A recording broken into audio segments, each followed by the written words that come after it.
Dasar Ekonomi Baru (DEB) dilaksanakan dengan menggunakan beberapa pendekatan bertujuan melahirkan masyarakat yang bersatu padu melalui agihan ekonomi yang seimbang. Beberapa langkah dilaksanakan berkaitan dengan usaha membasmi kemiskinan dan menyusun semula masyarakat. Assalamualaikum dan salam sejahtera. Saya Muhammad Abbas bin Suhaimi dan kami daripada Grup Saxophone.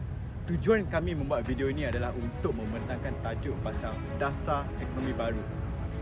Oleh tanpa lagi kita membuang masa, marilah kita mulakan.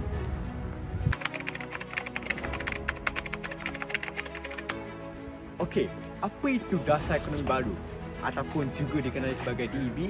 Ia merupakan satu program sosioekonomi yang di Malaysia yang telah pun diperkenalkan dalam rancangan Malaysia kedua, iaitu pada tahun 1971 hinggalah 1990 oleh Perdana Menteri pada ketika itu, iaitu Tun Abdul Razak, untuk mengurangkan ketidakseimbangan ekonomi antara kaum yang berbeza di Malaysia dan juga mempromosikan ekonomi yang lebih seimbang di seluruh negara. Jadi DEB berfokuskan pada 3 tujuan utama. Yang pertama adalah untuk meningkatkan pertumbuhan ekonomi Malaysia dengan membangunkan sektor-sektor baru untuk mengalahkan investasi asing. Kedua adalah untuk meningkatkan keterlibatan Bumi Putera dalam ekonomi negara dan meningkatkan kepemilikan mereka terhadap sumber-sumber ekonomi.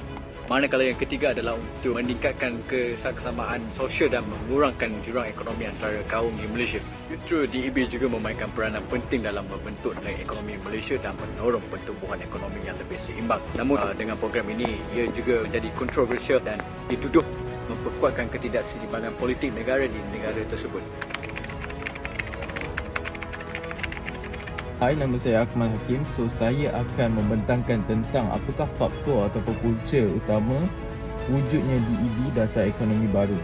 Jadi, punca utama atau wujudnya DEB adalah kerana ketidakseimbangan pembangunan ekonomi pada kaum di Malaysia. Pada ketika itu, kebanyakan penduduk Melayu dan juga Bumi Putera adalah majoriti penduduk yang tinggal di Malaysia hidup dalam kemiskinan serta tidak mendapat peluang dalam sektor ekonomi. Dengan wujudnya DEB berusaha untuk mengatasi segala masalah yang dihadapi dengan memberi banyak peluang kepada Melayu ataupun Bumi Putera untuk mendalami dalam sektor ekonomi melalui dasar-dasar seperti memilikan equity Bumi Putera dan juga keusahawan Bumi Putera. Selain itu, DEB juga bertujuan untuk memperkukuhkan kedudukan Malaysia dalam perhubungan antarabangsa dengan memperluaskan sektor ekonomi negara dan memberi tumpuan kepada sektor industri dan teknologi yang baru.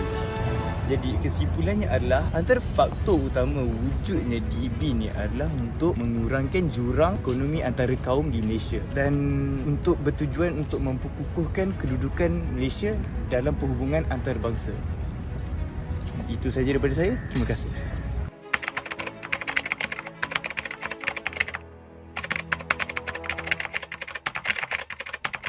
Assalamualaikum dan selamat sejahtera. Nama saya Muhammad Dini Syazli. Pertama sekali, antara kesan-kesan dalam pembentukan DEB adalah penurunan kadar kemiskinan. Melalui pembentukan DEB, usaha dalam mempelbagaikan kegiatan ekonomi membuka peluang pekerjaan kepada seluruh rakyat, dan kerajaan juga menambah baik peluang rakyat dalam mendapatkan kemudahan awam yang meningkatkan taraf dan kualiti hidup. Dan itu, pembentukan masyarakat perdagangan dan perindustrian Bumi Putera. Melalui DEB, kelas Bumi Putera komersial dapat dibentuk yang melibatkan diri mereka dalam sektor korporat. Golongan ini memberikan faedah kepada peningkatan taraf hidup golongan miskin. Selain itu, pembangunan pendidikan. Lepas tahun 1990, terdapat berlaku penumbuhan industri pendidikan dan serta munculnya graduan dalam bidang sains, teknologi dan kejuruteraan. Terusnya, pengangkutan dan perhubungan. Melalui pembentukan DEB, aktiviti ekonomi negara rancak serta sistem pengangkutan seperti jalan raya, bas awam memudahkan progres integrasi antara Semenanjung dan Sabah dan Sarawak.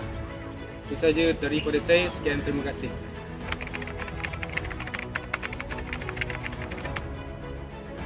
Semua, nama saya Syashini Bashkar dan dalam video ini saya ingin berkongsi tentang langkah dasar ekonomi baru, ialah meningkatkan daya pengeluaran dan taraf kehidupan golongan miskin melalui pemodenan kawasan luar bandar. Langkah ini melibatkan pembangunan infrastruktur seperti jalan raya, sistem air bersih dan elektrik, serta melalui pekerjaan baru. Ini akan menarik pelaburan dan membuka peluang baru untuk peniaga kemiskinan di kawasan luar bandar. Dengan bertingkatan dalam ekonomi, penduduk kawasan luar bandar akan dapat menaikkan taraf kehidupan mereka dan meningkatkan daya pengeluaran mereka. Selain itu, ini juga dapat mengurangkan jurang ekonomi antara kawasan bandar dan luar bandar. Jadi itulah langkah asas ekonomi baru yang perlu diambil, meningkatkan daya pengeluaran dan taraf kehidupan golongan miskin melalui pemodenan kawasan luar bandar. Terima kasih.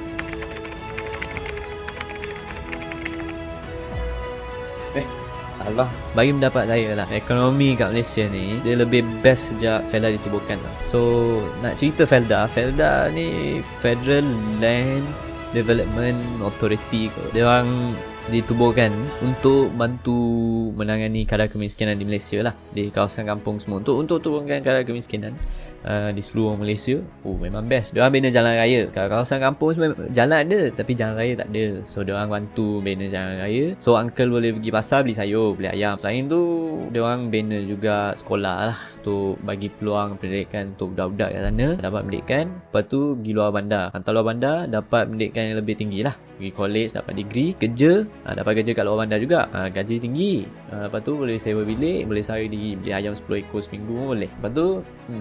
Lepas tu diorang bina juga hospital, klinik community, you know. Saya rasa bayar RM2 dapat ubat kot, dapat check up jugalah sikit-sikit, you know, murah je klinik community. So baguslah untuk jaga welfare penduduk lah kat sana, kawasan pedalaman kan. Lepas tu diorang bina untuk tujuan rekreasi. Saya rasa diorang bina juga taman permainan lah. Lepas tu ada court untuk futsal, badminton, you know, indoor. So kalau hujan pun diorang boleh main juga. Sebab orang kat desa, orang kat kampung ni, diorang memang suka main bola sepak kan, baling apa benda semua. Senang lah diorang nak main. Untuk jaga ini, untuk menjaga kesihatan fizikal diorang lah. Kampung sekarang dah ada wifi. Saya baru tahu, mungkin sejak COVID kot. So ada wifi kat kawasan kampung ni, so senang kan nak belajar, you know, online, duduk rumah je, kita jaga kita kan. Itu je kot yang saya nak cerita. Secara ringkasan lah apa yang saya cerita ni untuk Felda bagi kesan yang baik pada ekonomi di Malaysia lah. Dari segi infrastruktur yang diorang bina kat kawasan yang ada, you know, kadar kemiskinan dia tinggi, so diorang bantu merendahkan dengan membina infrastruktur dan fasiliti untuk diorang. Itu saja daripada saya. Itu saja daripada Patik.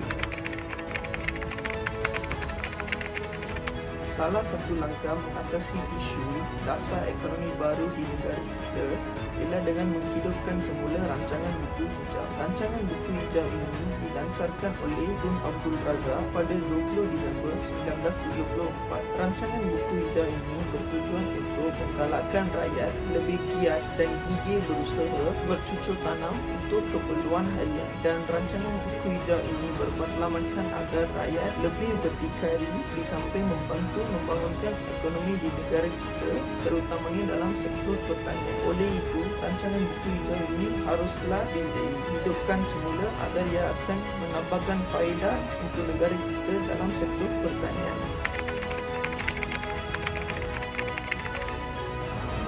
Antara langkah yang perlu dilaksanakan oleh kerajaan ialah menambahkan peluang untuk menukarkan kegiatan yang mempunyai daya pengeluaran yang rendah kepada yang tinggi. Contohnya, Felcraft, Felda, perikanan moden, perkhidmatan moden, bantuan kewangan dan sebagainya. Kerajaan juga perlu mengalahkan penyertaan semua kaum dalam sektor-sektor berpotensi tinggi seperti perindustrian, perniagaan dan juga perkhidmatan. Hal ini bertujuan agar rakyat Malaysia yang mempunyai modal yang besar digalakkan menceburkan diri dalam bidang yang berpotensi tinggi sekaligus membantu pembangunan ekonomi negara dengan mewujudkan lebih banyak peluang pekerjaan kepada semua kaum. Terima kasih. Antara salah satu kesan daripada dasar ekonomi baru adalah strategi pembasmian kemiskinan. Kumpulan kemiskinan terdiri daripada pekerja kecil, nelayan, menanam padi, pekerja estet dan penternak. Pembasmian kemiskinan tanpa mengira kaum merupakan matlamat utama DEB. Hal ini kerana pencetus dasar ini jelas disebabkan ketegangan antara golongan yang berharta dan yang tidak berharta berpunca daripada isu kemiskinan. Antara strategi membasmi kemiskinan yang dilaksanakan dalam dasar ekonomi baru ialah memudahkan kadar kehidupan rakyat yang berpendapatan rendah, sama ada di bandar atau di luar bandar, dengan meningkatkan lagi penyediaan kemudahan-kemudahan asas. Kerajaan juga berusaha menambahkan daya pengeluaran dan pendapatan melalui teknik moden dan kemudahan-kemudahan yang lebih baik, dengan program-program tanaman padi 2 kali setahun, tanaman padi luar musim, kemudahan parit dan tali air, kemudahan pasaran dan kredit demi membantu golongan